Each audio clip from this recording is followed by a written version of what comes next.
Hello दोस्तों, जैसा कि हम विकास के जो आयाम हैं है ना उसके बारे में एक एक करके पढ़ रहे हैं। तो आज हम देखते हैं इमोशनल डेवलपमेंट यानी कि संवेगात्मक विकास।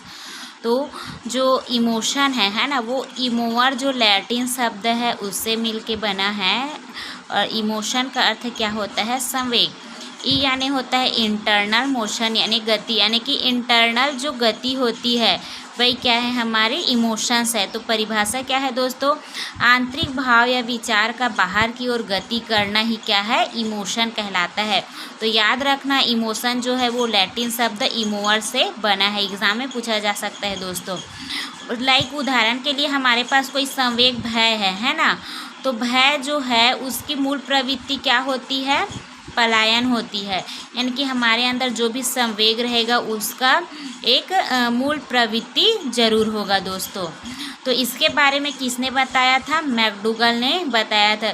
तो उससे पहले हम थोड़ा सा परिभाषा देखते हैं है ना, और जो संवेगात्मक विकास है उसकी क्या क्या विशेषताएं रही है, और अन्य जो मनोवैज्ञानिक हैं उन्होंने कितने प्रकार के संवेग दिए हैं उसको हम देखते हैं। पहले देखते हैं परिभाषा। तो मैकडूगल का कहना है कि जो हमारी मूल प्रवृत्ति होती है वो जन्मजात होती है ना, ये सीखने या अनुकरण से प्रभावित नहीं होता। जो हमारी मूल प्रवृत्ति है वो सीखने के द्वारा या फिर अनुकरण करने से प्रभावित नहीं होता है, ऐसा उन्होंने बोला है। वुडवर्थ का कहना है कि संवेग व्यक्ति की उत्तेजित दशा है। तो ये जो कथन है वो पूछे जाते हैं तो आप याद जरूर रखिए। जो रॉस है उनका कहना है कि संवेग चेतना की अवस्था है जिसमें भावात्मक तत्व उपस्थित होते हैं। अब वेलेंटाइन का कहना है कि जो मूल प्रवृत्ति होती है ना, मूल प्रवृत्ति आधारित कार्यों में निपुणता जल्दी लाती है। मूल प्रवृत्ति के थ्रू हम किसी भी कार्य में निपुणता प्राप्त करते हैं, ऐसा कहना है हमारे वेलेंटाइन का। तो चलिए हम देखते हैं जो संवेग है ना उसकी विशेषता क्या है। पहला है लोप होना है ना। तो जब संवेग हावी होता है तो हमारा जो बुद्धि है उसका लोप हो जाता है दोस्तों। ये क्या है? सार्वभौमिक है, यानी कि जो संवेग है वो सार्वभौमिक है, सभी प्राणियों में संवेग पाया जाता है। संवेग का अर्थ ये है कि मतलब जो प्राणी है वो विभिन्न प्रकार की स्थितियों में अपने जो संवेग है, अलग अलग संवेग है उसको प्रकट करते हैं। भिन्नता है ना, तो एक ही स्थिति में भिन्न भिन्न व्यक्ति के संवेग भिन्न भिन्न होते हैं। एक ही स्थिति में भिन्न भिन्न व्यक्ति, जैसे कि मान लीजिए कि आप कोई एग्ज़ाम दिए है ना, कोई एग्ज़ाम दिए तो उस एग्ज़ाम में आप पास हो गए। तो जब आप पास हो जाएंगे तो आपका संवेग क्या रहेगा? हर्ष उल्लास करेगा। लेकिन उसी स्थिति में अगर जो आपका बुरा चाहता है ना, या फिर जो आपको खुश नहीं देख सकता, उसके लिए वो संवेग दूसरा हो जाएगा। वो उस स्थिति में अलग ही संवेग प्रकट करेगा। मतलब एक ही सिचुएशन में अलग अलग क्या हो सकते हैं? संवेग होते हैं। गति, संवेग में तीव्र परिवर्तन होता है। तो देखो, जो संवेग जो होता है वो बहुत ही क्षणिक होता है ना। कभी रोते हैं, हंसते हैं, तो कभी हम लोग आश्चर्यचकित हो जाते हैं। तो ये सब क्या है? क्षणिक होते हैं। इसकी प्रकृति, तो संवेग की प्रकृति क्या है? क्षणिक है, ठीक है। संवेग पर स्थिति व ग्रंथि का प्रभाव नहीं पड़ता। तो संवेग जो होता है उसका हमारे स्थिति और ग्रंथि, यानी कि जो भी हमारे ग्रंथि है ना, इंटरनली जो भी ग्रंथि है उसका इफेक्ट हमारे संवेग पर नहीं पड़ता है, ऐसा कहा गया है। तो ये था संवेग की विशेषताएं। अब देखते हैं है ना, जो मनोवैज्ञानिक हैं उनके द्वारा कौन कौन से संवेग दिए गए। जो डेकार्त है उनके द्वारा और जॉर्जसन है उनके द्वारा क्या क्या संवेग दिए गए हैं। डेकार्त के द्वारा 6 संवेग दिए हैं: इच्छा, शोक, प्यार, हर्ष, प्रशंसा और घृणा। इसी प्रकार से जो जॉर्जसन है उसके द्वारा इच्छा, शोक, खुशी, लज्जा, भय और क्रोध। तो एग्ज़ाम में पूछा जा सकता है कि जॉर्जसन है उनके थ्रू कौन कौन से संवेग दिए गए थे, या फिर जॉर्जसन के द्वारा दिए गए संवेग में से निम्न में कौन नहीं है। इस प्रकार से क्वेश्चन आ सकते हैं दोस्त। अब देखते हैं जो विलियम मैकडूगल है ना, उनके थ्रू कौन कौन से संवेग बताए गए। तो विलियम मैकडूगल ने अपने एक बुक आउटलाइन ऑफ साइकोलॉजी में उन्होंने संवेग के बारे में बताया था है ना, और उसकी मूल प्रवृत्तियों के बारे में। जैसे कि हमारा संवेग है क्रोध। क्रोध का क्या है? युत्सा है ना, युद्ध करने की इच्छा। देखिए दोस्त, इसको याद करने के लिए आप ट्रिक का उपयोग कर सकते हैं। जैसे कि मान लीजिए है ना, आपको क्रोध आया तो आप किसी युद्ध में चले गए, 2-4 जने को मार पीट दिए, या फिर युद्ध में सब लोग क्या है मर गए, तो आप वहाँ पे लाशें बिछी है तो क्या आएगा, आपको घृणा आएगा, है ना।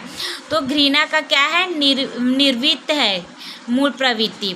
अब है भय। अब ना उस सब जो लाश है उसको देख के अगर आपको भय आ रहा है तो आप क्या करोगे, पलायन करोगे, है ना, वहाँ से भाग जाओगे। भाग के आप कहाँ गए, घर, है ना।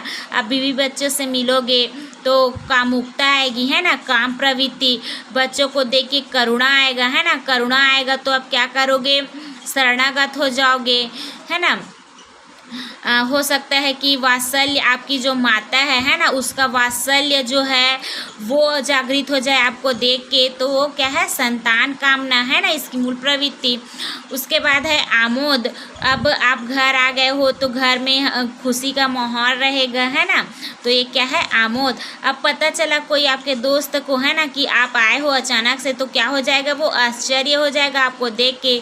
फिर उसके अंदर क्या आ जाएगी, मूल प्रवृत्ति जिज्ञासा आ जाएगी। अब हो सकता है कि आप उस युद्ध के बारे में, है ना, रचना करते हैं, तो क्या हो जाएगा, कृति भाव आएगा और आप क्या करेंगे, रचना करेंगे, है ना। हो सकता है कि आप एकांकी लिखे, है ना, एकांकी लिखें, या फिर आप अपने दोस्तों से मिलने समूह में चले जाएं। एकांकी का क्या है, समूह क्या है, मूल प्रवृत्ति है, ठीक है। और भूख है, भूख भी तो लगता है ना भाई, तो आप युद्ध से आए हैं तो भूख तो लग रहा है, तो क्या हो जाएगा, आप भोजन की तलाश करेंगे। इस प्रकार से आप ट्रिक से याद कर सकते हैं अपने थ्रू। आप जो भी ट्रिक बना के अपना इस जो 14 संवेग है उसको याद जरूर रखना दोस्तों। अधिकार के लिए क्या है, संग्रहण, है ना। फिर आत्मसम्मान है, आत्मसम्मान का मूल प्रवृत्ति है आत्मगौरव। आत्महीनता का है गरीबी। तो पूछा जा सकता है कि वात्सल्य का जो मूल प्रवृत्ति है वो क्या है, आमोद का क्या है, आश्चर्य का क्या है, तो याद जरूर रखिएगा। अब देखते हैं कि हमारा जो संवेग का विकास है वो अलग अलग अवस्था में किस प्रकार से रहता है। तो शैशवावस्था में, है ना, तो जन्म के समय क्या होता है, उत्तेजना होता है ना। 3 माह में कष्ट और प्रशंसा होती है। उसके बाद 6 माह में कौन कौन से संवेग होते हैं, भय, घृणा और प्रेम। ये तीनों संवेग हमारे 6 माह में होता है। 12 माह में स्नेह, 18 माह में ईर्ष्या, 24 माह यानी कि 2 वर्ष में हर्ष। तो सर्वाधिक संवेगों का विकास जो है वो हमारे शैशवावस्था में ही होता है, इसीलिए इसको संवेग की दृष्टि से स्वर्णकाल कहा गया है। तो संवेग की दृष्टि से इसको स्वर्णकाल किसने कहा है, इसको आप मुझे कमेंट करके ज़रूर बताइएगा। अब देखते हैं बाल्यावस्था। तो बाल्यावस्था जो होता है वो चरित्र निर्माण की अवस्था होती है, ये कहा गया है ना। और संवेग विकास का ये अनोखा काल होता है। कोल और ब्रूस ने कहा है कि बाल्यावस्था संवेग विकास का अनोखा काल होता है। बालकों में संवेग से सामाजिकता, शिष्टता के भाव आते हैं। तो देखो, जैसे आप जो संवेग है उसको सही रूप से प्रयोग करना जानेंगे, है ना, स्थिति के अकॉर्डिंग, तो क्या आती है, सामाजिकता और शिष्टता आती है। ये जो स्टेज होता है बाल्यावस्था, इसमें तो समलिंगी होते हैं, यानी कि सेम जेंडर के बच्चे जो है वो एक साथ रहते हैं। और मतलब जैसे कि लड़का है वो लड़कों के साथ ही ज़्यादा रहेगा, लड़की है वो लड़की के साथ ही ज़्यादा रहेगा, उसके साथ जो संवेग है वो उनका आदान प्रदान होगा। किशोरावस्था, तो किशोरावस्था को कोल ब्रूस ने संवेग विकास में तीव्र परिवर्तन काल कहा है।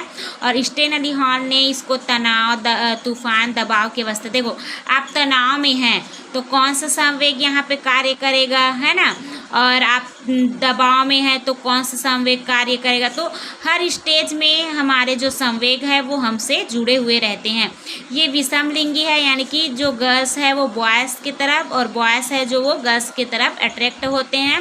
उनके बीच जो है वो संवेग का आदान प्रदान होता है। तो इस प्रकार से हमने जो मैकडूगल है उनके थ्रू दिए गए संवेग के बारे में देखा, है ना, और अवस्था के अकॉर्डिंग संवेग के जो विकास क्रम है उसको देखा। अब देखते हैं जो भारतीय दर्शन है ना, उसके अकॉर्डिंग संवेग कितने प्रकार के होते हैं। तो भारतीय दर्शन के अनुसार संवेग 2 है, राग और देश। तो राग जो है वो पॉजिटिव वाइब देता है और द्वेष जो है वो निगेटिव।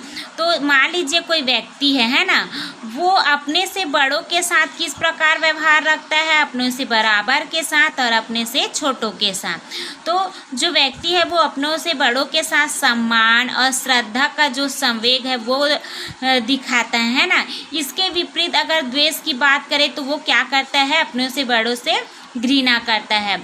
अपने से बराबर से वो मित्रता और प्रेम का भाव रखता है ना।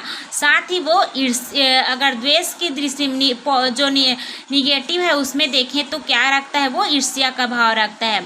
अपने से छोटों के साथ वह स्नेह और वात्सल्य का भाव रखता है ना। तो कभी कभी क्या होता है, जो व्यक्ति है वो अपने से छोटों के समक्ष अपने आप को अभिमानी और स्वयं में क्या करता है, गर्व का भाव रखता है ना।